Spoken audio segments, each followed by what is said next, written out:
अस्सलाम वालेकुम।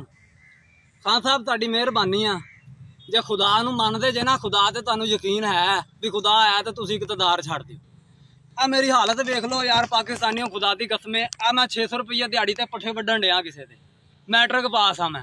आ मेरा भाणजा है।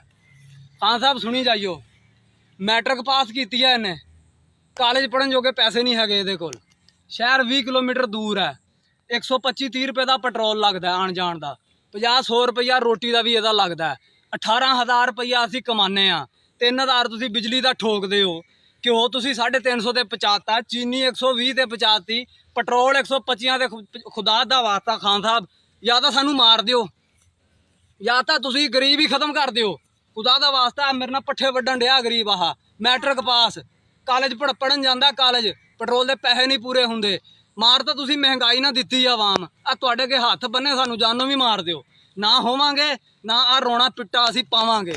अज असी खुशहाल हुंदे, एक नवाज शरीफ का दौर सी, कदी सानू परेशानी नहीं सी होई। 3 सालां च यही एक रट है, घबराना नहीं, घबराना नहीं, नहीं घबराउंदे। खुदा दा वास्ता जे मार ही दिओ, घबराउंदे ही नहीं। सही है ना, जे नवाज शरीफ ने खादा है ना तो खुदा दी कसमें उन्हें मुल्क नूं रिलीफ भी दिता है।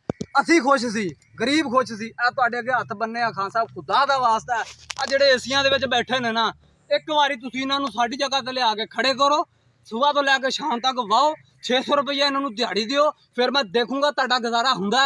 उत्थे एसियां च बह के, कारां च बह के तुसीं गल्लां मारदे हो, महंगाई नहीं हैगी। आ खुदा दा वास्ता जे, खुदा रसूल दा वास्ता जे, जेड़े जेड़े इकतदार दे बैठे ने, जे खुदा नूं मनदे जे ना, मुसलमान जे ना, या इकतदार छड्ड दिओ तो या इस गरीब आवाम दा कुछ ख्याल कर लो। होर 6 महीने ने, आप आ लीरो लीर भी नहीं रहनी गरीब दे उत्ते, सब मुक जाना। तुसीं खून चूस लिया गरीबां दा, तुसीं तबाह कर दिते गरीब। खुदा दा वास्ता साडी जान छड्ड दिओ, आ हथ बन्ने तुहाडे अगे, छड्ड दिओ साडी जान बस।